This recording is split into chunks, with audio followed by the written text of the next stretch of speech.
What's going on, guys? So in today's video, I got the Nyxi Wizard Controller that was sent out to me for review, by the way, but they're not seeing it before y'all. They didn't tell me what to say, and they didn't pay me because, well, they wouldn't give me no money. I actually asked. But in any case, you're gonna get a comprehensive, honest, real review, my thoughts of the controller, how it was playing with the controller, and all that jazz. So let's hop into that video right now. So here's the front of the box. Here's the back of the box. Here's the instruction manual. Yep, not a whole lot there. Here's some caps, circles. Here's the controller itself. Yep, it's a controller. And you did get that cheap cable I didn't talk about. You also get some extra caps and circle rounds to go into your controller. The caps are different sizes, and you get this, which will charge both the Joy-Cons at one time if you plug up the USB-C into that instead of the controllers themselves. So cosmetics in the controller itself, you do have different colors you can pick from online, of course. I went with orange just because I wanted something a little bit different. Always getting white or black, it seems like nowadays. You do have that GameCube style layout. The XYBA button, they actually light up.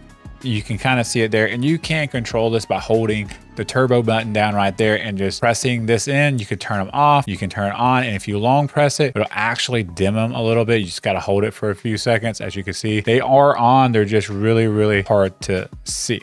So, but they are on. So let's talk about ergonomics of the controller for a minute. Honestly, just do not feel like this is a comfortable setup for me to play in, just because I don't know. It just feels very unnatural to me. Now, this could be just from, you know, playing with the other controllers for so long, but this is just like a box shaped controller. Nothing ergonomically stands out to me. Even when I'm playing and trying to hit the back buttons, it's just, I have to almost like curve my hands out. You see how I'm holding the controller now. See if I can get that good angle for y'all. So where it's just, it doesn't, you know, you're just not able to wrap your hands around it to play with it. Like you almost feel like these should be bulkier. I know that's weird to say because these are bulky handles already, the bulky Joy-Cons already, but I feel like the handles themselves need to just be a little bit fatter so that my hands and my fingers will come out. Now that could just be for me having bigger hands. I mean, look at my hand, for crying out loud. They're huge. But in any case, I'm not a big fan of these at all. Now, what I do like about them though, is you can take these off by hitting the button right there, by the way, and it just slides right off. We're gonna slide them into the switch. They are on the switch. I do like it like this. Now, don't ask me why, but it feels ergonomically better to me. I feel like, well, I mean, honestly, this is what it's built for, right? Is to hold it like this. They feel pretty good. I feel like I can access the buttons a little bit better. I don't know if because the Joy-Cons are brought closer together, it just feels weird in the hands or not, but they definitely feel much better like this and easier like this to play with. What I do have I don't know if it's a problem. You know, I haven't had too many of these Joy-Cons yet, but I feel like there's a lot of weight on these Joy-Cons with the switch. And what I mean is, so you can see it rocking back and forth right here when I move it back and forth. And it just kind of scares me longevity wise, like if there's like just too much weight on this. Now, I don't know, you know, if this is going to be the case or not, if this is going to damage it or anything like that. But I just, you know, I have to point this out because I notice it when I'm playing, when I have it on there, it's just rocking back and forth. And it just makes me wonder if it's going to be an issue. I have all my screws in there, even though I redid this case on the Nintendo Switch itself. I don't think it's this because it's always been like that, even with the other Nyxi Joy-Cons that I put on here. The other way you can use these Joy-Cons is like this. Legitimately, you can set your Switch up and play with them like this. Unless you're playing something that doesn't involve you doing a lot of moving really fast or anything, I wouldn't really recommend doing it like this unless you're legitimately using this for gyroscope, which this controller has.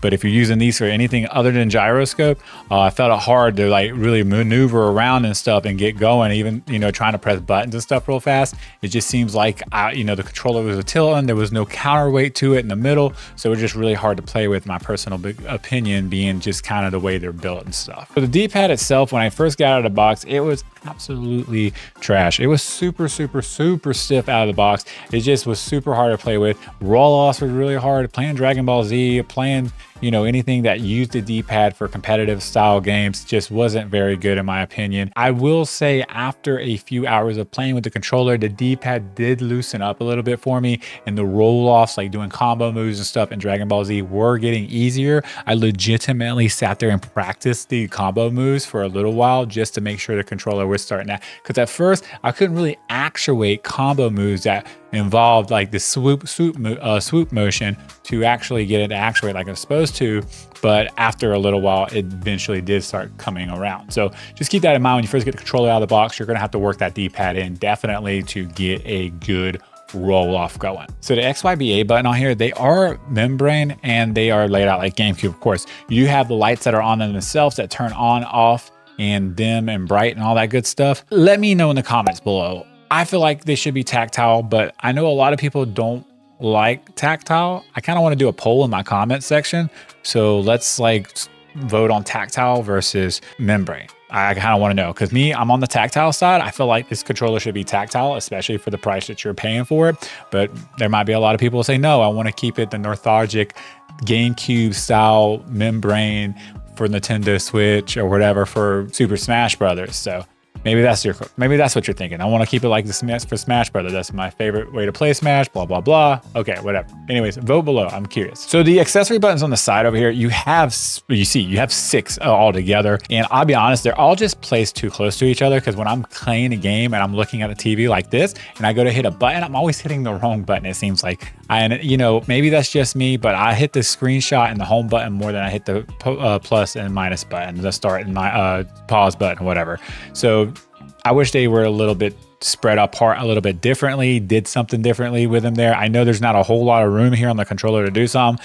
I just feel like it's super crowded right here. So the turbo mode on here, you can just easily actuate it by holding the T button down for turbo and hitting whatever button you want. If you want to put it in like a burst mode style thing, you would hold it again and press it again, and you see the button is just kind of blinking right there. Once you turn it into burst mode, you can just hit the button, and I believe it just keeps rapidly going until you hit it again and it stops. And then to turn it off, you would just go through it again, hold the T and hit A, and you'll see the light turn back white, and you'll know it's good to go. All right, so let's talk about thumbsticks for a second. I did want to bring these out just to show you guys and gals again what these are. I'm not sure what these are for. Somebody in the comments, let me know what these are for. Like, why are these made for, you know, rolling off or Smash or something better? I'm not 100% positive on that. I'm really curious about it. So let me know in the comments what those are for. But I do want to talk about the Hall effect sensors in it. So the claim is the Hall effect sensors never develop stick drift. And guys, that's not the case at all. Like, the more and more that me and other people that do this learn about these, we learn more, you know, we're always learning too. Certain sticks are better than other sticks. I actually gotten to the point where I asked the manufacturer when they send me a controller, if they say they're Hall effect sensors, they ask what they're using, because if they're using K silvers, which this is what this is, there is a spring in here. Their tensioning spring has been notorious for getting loose over time, and it causes stick drift. It's not the sensor itself, but it's the hardware within the sensor. These don't have anti-friction rings on them either, so I kind of, you know, a little disappointed on that. If you are curious about control freaks on the controller itself, the sticks that come out of the box are they will do PlayStation 4 and 5 control freaks do fit on there perfectly fine. If you're ever gonna put these on, it's best to take these sticks off like so, and then put your stick on there like so. So that way you're not pushing down on that spring that's in there that I was just talking about going bad like I just did. Just keep that in mind. Those and this controller will be linked below for you to take a look at and buy if you need. Bumpers and triggers on this, they actually sound really, really good. They're a tactile. Yeah, you hear that? I know I hear it. They sound pretty good. They feel pretty good. I think they're definitely better, in my opinion, than the XYBA, just because the XYBA is membrane and I want tactile buttons everywhere.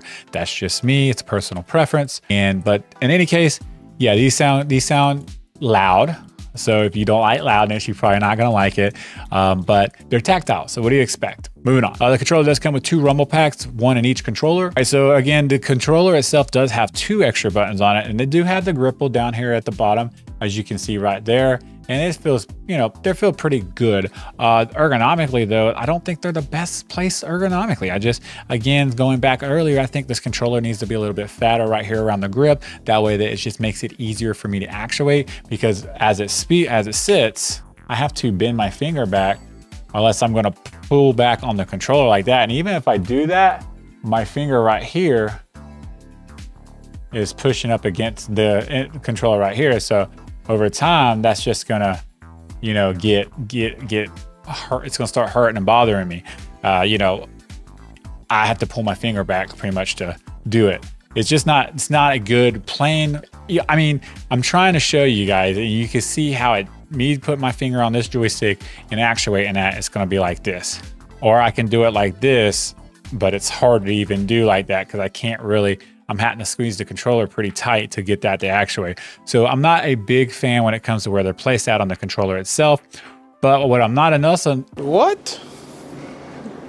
Bro, what are you talking about, man? What I'm also not a big fan of is for this button here, I can only do this side for making it one of the buttons. I can't say put this D-pad button or one of these buttons on this button. Same thing for over here. This button only could do on this side. It's really drives me crazy because like if I'm wanting to use this controller or you want to use a controller maybe for like FPS and maybe you want to put A here. So are you wanting to use this button over here for Y or X or something to open crates in Fortnite or something like that? You can't do that. Moving on. So some of the special features on the controller, we already talked about turbo mode, so I'm not going to talk about that again, but you also have rumble pack controller in it. So if you hold the T button down and you push up on the controller, it will actually turn that rumble pack up. And if you press down on the joystick, it turns it all the way down until it's off. So that's, you know, how to control that. Again, you can adjust the XYBA lights in here by holding the T down and pressing down on the joystick itself to turn them off, and then long pressing it to turn them all the way up to the bright mode. It does take a few seconds to actuate, it seems like, when you do that, but once it goes, it comes on and it'll be good to go. There you go. They're on. Another thing on here, it does have gyroscope. It came on immediately when I went into a game that had it.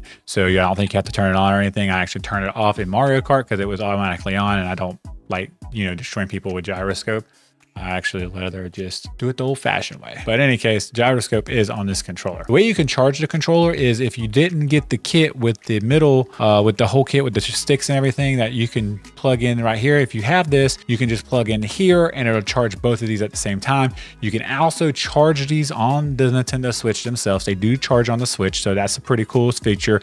Or they will charge individually with the USB cables in each one. If you do not have this one and you have the newer more one that comes with it, you will need to put two in here. You're not going to be able to plug one. There's nothing that switches transfers power over or anything like that. So just keep that in mind. If you're going to use this for the Nintendo Switch, just leave them on the Switch. Every time you dock it, they'll charge. Moving on. So warranty on the controller itself, you get a 30-day warranty. You can get a 6-month warranty if you sign up for their membership. I don't like that. I don't think companies should be doing that at all. You should be giving a 1-year warranty with your product, if not more, and not having us to jump through hoops to get something that should be given to us because we're spending $70 on your controller. So I'm not a big fan of that either when it comes to this. But if you want a 6-month warranty, you can sign up through their website or whatever for their little membership thing. I think if you get emails or some bullcrap like that, you can just put them in the spam folder, mark them as spam, whatever, and you'll have 6 months. And I don't think the warranty, I think it should be a year warranty, at least a year warranty, but that's what I found on it. So that's what it is. So my conclusion of the controller is this. There are some pros and there's definitely some cons with this controller. At the end of the day, I like this controller for being handheld on the Switch itself. I love it when it comes to Super Smash Brothers or even Mario Kart. But when it comes to like FPS shooter games, I'm not a big fan of it. I thought the controller itself was ergonomically just not comfortable to me.